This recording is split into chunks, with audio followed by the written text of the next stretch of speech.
안녕하세요. 주식 분석하는 남자입니다. 2020년 12월 26일 크리스마스가 지난 다음 토요일인데요. 이번 주간 사실 집콕 크리스마스 글루미 크리스마스를 거의 다 전 세계인들이 보낸 것 같습니다. 유례없던 성탄절을 보낸 주간이었고요. 이번 주에 또 글로벌 이슈들이 제목대로 아이카, 애플의 아이카, 알리바바의 규제 공산당, 브렉시트 협상, 그리고 테슬라 S&P 500, 코스피 2800 포인트 돌파, 이런 굵직한 글로벌 이슈들이 국내외에서 많이 있었던 한 주가 아니었나 생각이 듭니다. 우울한 성탄절 주간 이슈였지만 증시는 밝았다, 이렇게 표현하는 게 좀 맞을 것 같은데요. 특히 국내 증시가 너무나 산타 랠리를 보여준 한 주가 아니었나 생각이 듭니다. 주간 데일리를 매일 말씀드리면서 사실 굵직한 이슈들을 거의 한 번씩 체크하고 가기 때문에 주간 이슈는 어떻게 보면 좀 중복되는 영상일 수도 있지만 다시 한번 중요한 포인트들을 짚고 넘어가면서 시장의 인사이트와 시장에 생각하는 시간을 갖는 그런 시간이라고 보시면 되겠습니다. 왜 또 너 똑같은 거 설명하니 이렇게 하실 수 있는데, 구독자분들은 아시겠지만 비구독자인 분들, 처음 들어오시는 분들은 제 채널이 어떤 채널인지 좀 아셔야 될 것 같아서 다시 한번 설명을 드렸습니다. 자, 그럼 주간 이슈 체크 시작해 볼게요. 항상 체크 드리는 주간 단위 S&P 500 맵 지수입니다. 이번 주에 다우는 0.1% 미만으로 상승했고요.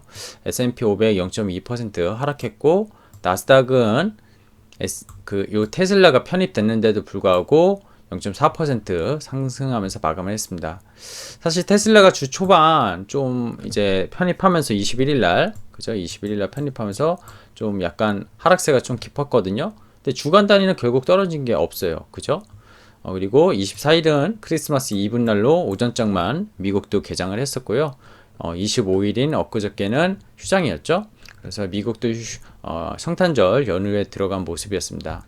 애플이 아이카 발표 이후에 상당히 주간 단위로 좋았어요. 마이크로소프트 좋았고요. 기술주들이 전반적으로 안 좋은 게 사실이었어요. 요 두 개 빼고는 보시면은 엔비디아, AMD, 그죠? 인텔 다 하락률이 좀 높았던 한 주였던 것 같아요. 근데 그럼에도 불구하고 나스닥이 상승할 수 있었던 이유는 애플, 마이크로소프트, 테슬라, 이런 시가총액 큰 기업들. 테슬라 시가총액 거의 7이죠. 구글이 알파벳 A랑 B 합치면은 구글보다는 좀 다음 시가총액이기 때문에 어쨌든 시가총액 상위 몇 개 종목이 올랐고, 금융주가 이번 주 좋았습니다. 그죠? 금융주가 좋았었고요. 나머지 종목 제약, 헬스케어 사실 좀 그랬고, 전반적으로 약보합세 이렇게 보시는 게 맞을 것 같아요. 차익 실험 물량이 좀 많이 나왔던 것 같고요. 이렇게 미국 시장을 좀 보시면 될 것 같습니다. 올해 테슬라가 72계단을 점프했다고 합니다. 그래서 여기 시가총액 6이라고 돼 있는데, 그죠? 이게 사실 좀 전에 7이라고 말씀드렸는데, 이게 구글의 알파벳이 2개거든요. 그래서 하여튼 2개 밑에 7이라고 보시는 게 맞을 것 같아요. 근데 여기 워렌 버핏이 주인 회사 버크셔 해셔웨이가 올해 좀 한 계단 밑으로 내려왔고요.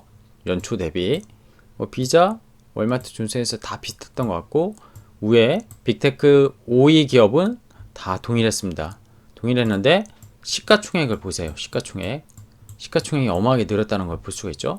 애플 같은 경우는 거의 2배 가까운 상승률을 또 보여줬어요. JP모건 체이스는 밀렸고요. 이 밑에 좀 안 보이는 게 있는데, 테슬라가 왜 82에서 이렇게 올라간 거고, 금융업계에서 신사업이 강세였어요. 여기 안 나오지만 페이팔이 시총 17위 등극을 했고요. 1년간 200% 이상 급등을 했습니다. 전통 금융업은 JP모건만 보더라도 고전을 좀 했고요. 반도체 기업 주가가 급등을 한 해가 아니었나 생각이 드는데요. 인공지능, AI, 5G, 비메모리랑 통신 이쪽 등이었고, M&A도 하락을 보였던 한 해였던 것 같아요. 그렇죠? AMD 자일링시 인수 다 아시겠지만 데이터 센터 시장 진출했고요. PC랑 모바일 이런 게임용 칩 말고도요. 엔비디아 같은 경우는 전통적으로 그래픽 카드를 만드는 GPU 쪽이었는데 ARM 반도체 설계업체까지 인수를 하면서 그쵸? 직접 반도체 설계, 반도체 분야 그래픽 카드가 아니라 반도체 쪽도 다 이제 섭렵하려는 그런 모습을 보였습니다. 엔비디아도 시총 14위에요. 여긴 안 나왔지만 1년간 3배나 무려 상승했고요. 니온은 중국 전기차죠. GM의 시가총액을 추월을 했습니다. 정말 대단한 전기차의 한 해가 아니었나 생각이 들거든요. 전기차의 한 해라고 저는 보고 있습니다. 그래서 올해 사실 보시면은 핵심은 미국도 우리나라도 마찬가지지만 우리나라 헬스케어가 미국보다 더 돋보이긴 했는데 반도체 그리고 전기차 그쵸? 그리고 뭐죠? 좀 전에 페이팔, 핀테크. 사실 핀테크는 알리바바가 최근에 규제를 받고 있기 때문에 조금 주춤한 모습이라고 생각할 수 있는데 뭐 엔투그룹도 상장이 지연됐지만 그런 핀테크 기업들이 글로벌로 많이 성장한 한 해가 아니었나 생각이 듭니다. 자, 영국과 유럽의 브렉시트 협상 극적 타결이 있었습니다. 그죠? 극적 타결이 있었는데요. 사실 자유무역 협정 포함 미래간격 협상 타결이었고요. 존슨의 영국 총리가 국민과 약속했던 브렉시트를 4년 만에 완수했다고 공식적으로 발표를 했습니다. 그죠? 그래서 영국은 다시 재정과 국경, 법, 통상, 수역의 통제권을 결국 유럽에서 탈퇴하면서 회복했고요.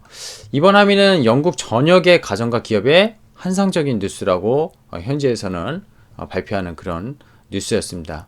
처음으로 EU와 무관세, 무커터에 기반한 협정에 서명했고 서로에게 가장 큰 양자협정이라고 설명까지 했습니다. 그렇죠? 그래서 EU를 떠났지만 처음에 브렉시트 EU를 떠나면서 논란이 많을 거라고 4년 전부터 좀 얘기는 됐었는데 결국엔 지정학적으로 유럽과 결부가 있을 것이라고 했고 노딜 브렉시트가 차라리 오히려 됐었으면 연말에 앞두고 EU 집행위원회도 사실 좀 리스크에 처할 수 있었는데 그런 부분이 안도되는 그런 모습이 아니었나 그렇게 좀 해석을 해야 될 것 같습니다.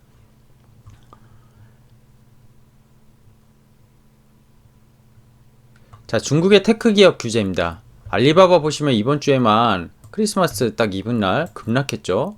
이날 12%인가 아마 급락을 했었던 것 같은데요. 8% 가까이 급락했네요. 228불 홍콩 달러로 정말로 많이 급락했어요. 이게 홍콩에 상장된 알리바바 그룹이고요. 미국 나스닥에 상장된 알리바바 아마 마이너스 12% 정도 급락을 했을 겁니다.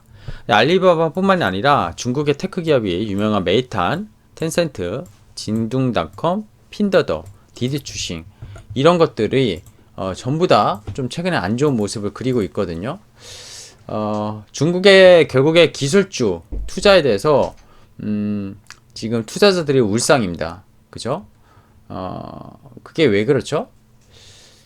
이제 중국 IT 공룡 기업을 시장 감독 관리 총국이라는 그런 데서 6개 이런 지금 표현된 6개 기업의 기술 대기업을 소환해서 시장 지배력 남용 행위를 면밀히 주시할 거라는 경고를 했어요.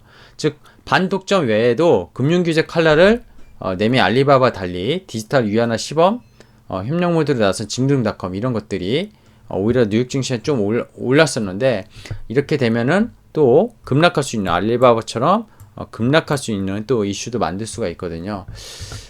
그리고 일전에 뭐 아시겠지만 11월에 원래 상장하려고 했던 대역급 엔트그룹 알리바바 산하의 자회사죠.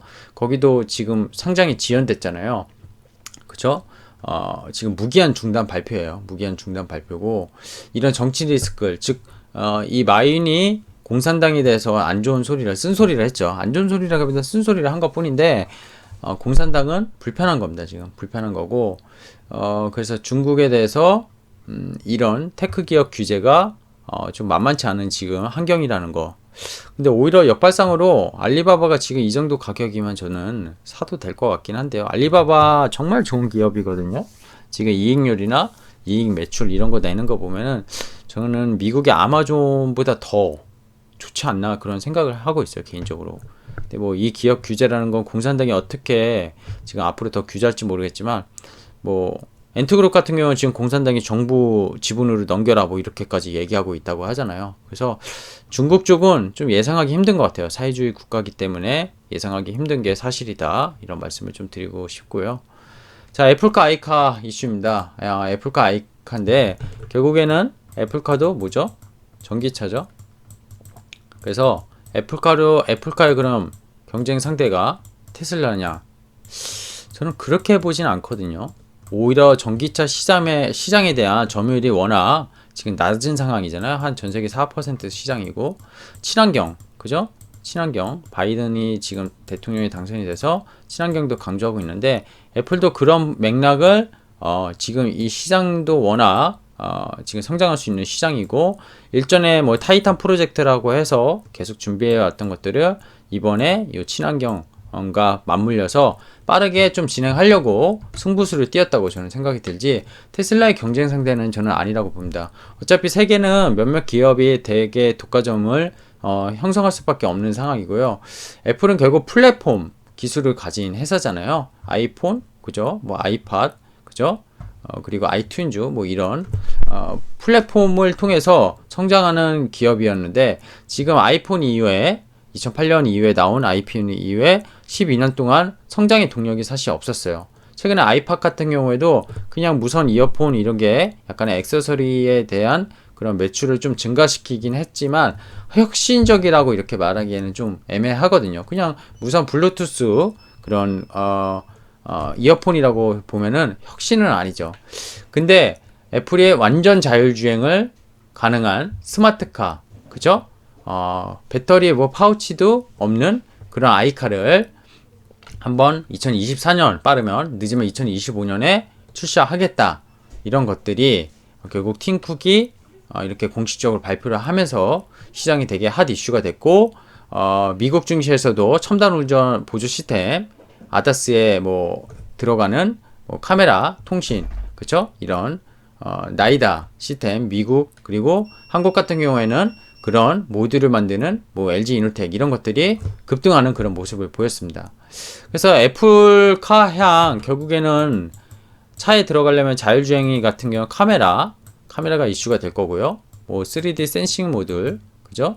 센싱 모듈, 그리고 뭐 시스템 반도체, 비메모리 쪽, 뭐 이런 쪽이 결국 수혜주가 될 거라고 보고 있고요.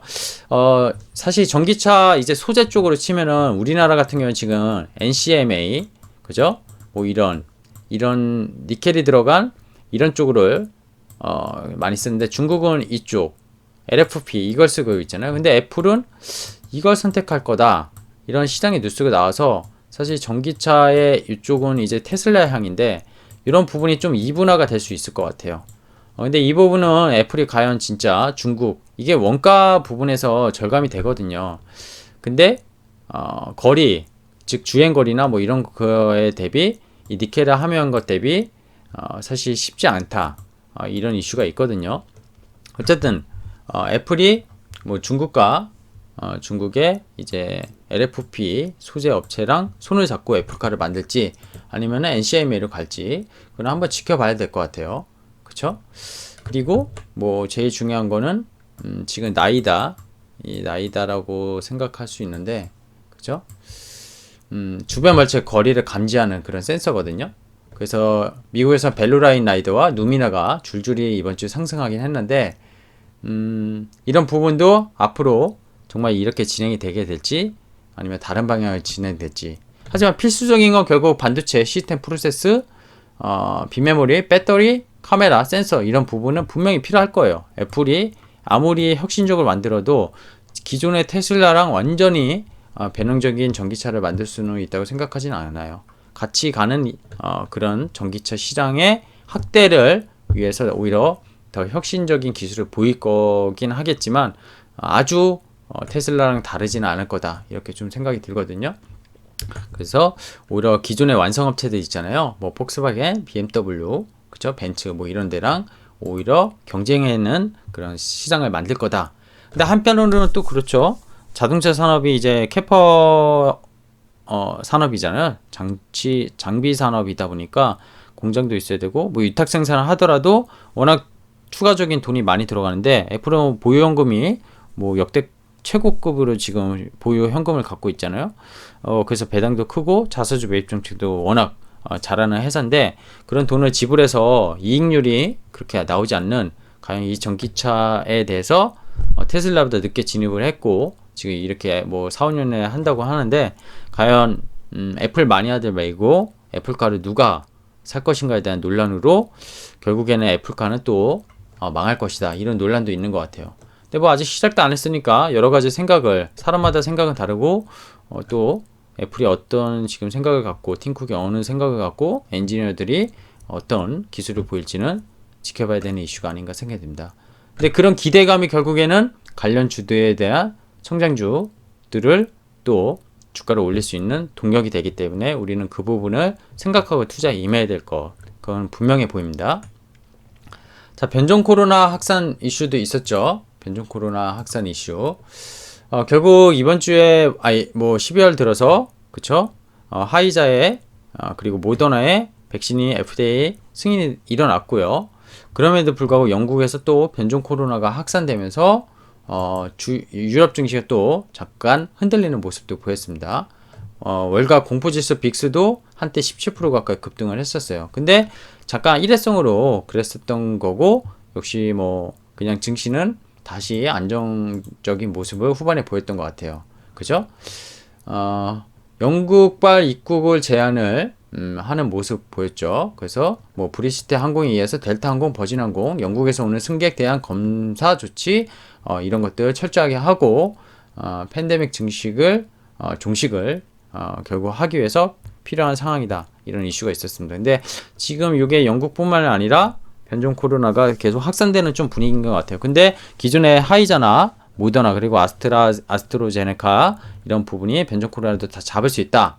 그리고 이 부분에 대해서 임상도 또 진행하고 있다. 이런 소식들이 들린 것 같아요. 그래서 오히려 코로나는 계속 얘기 드리지만 이제 우리가 같이 가는 삶이지 우리나라 지금 확진자도 계속 1000명 넘게 나오고 있고 거리두기 3단계에도 확진자를 잡을 수 없다는 게 사실 회사는 그렇다고 안 가지 않잖아요. 그러면 아예 전체 도시를 락다운하고 2주 동안 지금 확진자에 대해서 정확히 동선 파악하고 하면은 제가 잡을 수 있는데 그렇게 못 하잖아요. 그러기엔 너무 리스크가 크니까 정부도 그렇게 하지 못하는 거예요.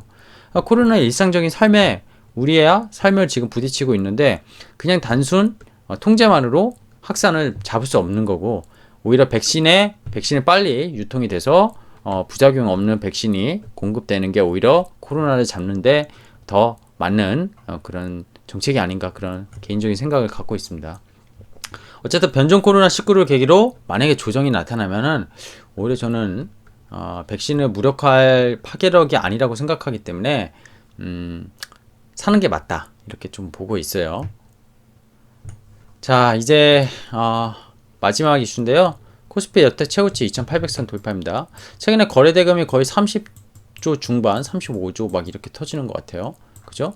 올해 보면은 제가 이거 2200에서 시작한 증시가 2800 갔으니 그죠? 코스피 어제 삼성전자 아듀 2020 삼성전자 설명하면서 거의 27%가 올랐다. 코스피가 삼성전자는 43%가 올랐고 이런 얘기들을 했었는데 올해 진짜 이 개인의 유동성 그죠? 개인의 유동성 저금리 이게 가장 큰 이 돌파의 원동력이 아니었나 생각이 듭니다. 자 이제 우리는 가보지 않은 길을 가야 됩니다. 가보지 않은 길을 가야 되고요. 어떻게 보면 그동안 거의 금융위기 이후에 12년 동안 코스피가 박스 P에 있었거든요. 뭐 한때 2600도 가긴 했었지만 2017년 말에 2018년 초에 다시 무너져서 또 1800까지 내려갔다가 다시 2000 초반 왔다가 코로나 때 무너져서 금융위기 때 지수는 아니지만 1400까지 갔던 지수가 어쨌든 올해 코로나 때 저점 대비 2배는 올랐지만 연초 대비 그렇게 많이 오른 건 아니고 과거 12년 동안 계속 저평가되어 있던 코스피가 개인의 유동성으로 좀 자리를 찾았다 저는 이렇게 생각합니다. 그리고 예전이랑 기업들의 그런 성장 동력 그리고 지금 잘 생각해 보세요. 아까 제가 초반에 말씀드렸던 전기차 그죠? 핀테크 우리나라 핀테크 지금 올해 뭐였죠? 네이버, 카카오 이런 기업들이 기존의 뭐 신한지조, KB금융 이런 것보다 시가총액이 커졌습니다. 엄청 커졌죠? 주가는 역으로 가는 그런 기존 금융주 대비 엄청 좋았어요. 그게 언택트라서 오른 게 아니잖아요.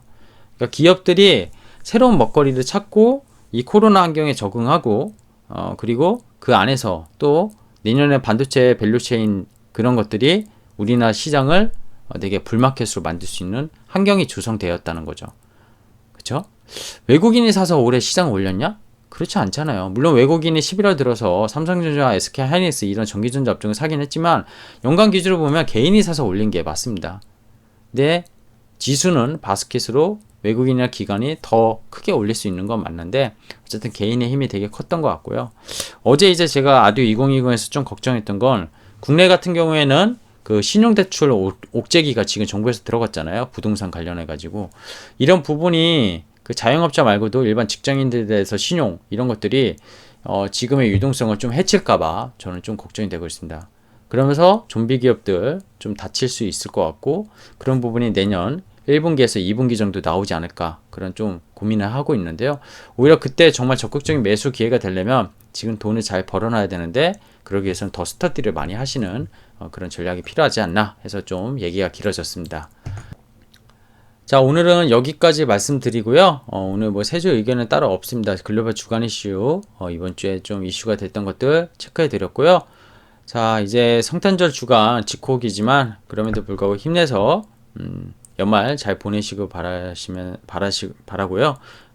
이제 코로나 꼭 조심하시고 집에만 있다고 우울해하지 마시고 또 뭐 책이라도 한 편 읽고 리포트라도 한 편 읽고 주식 투자하는 줄이는 입장에서는 공부하는 시간을 가져도 좋은 그런 주간이 아닐까 이런 생각을 갖고 있습니다. 네, 감사하고요.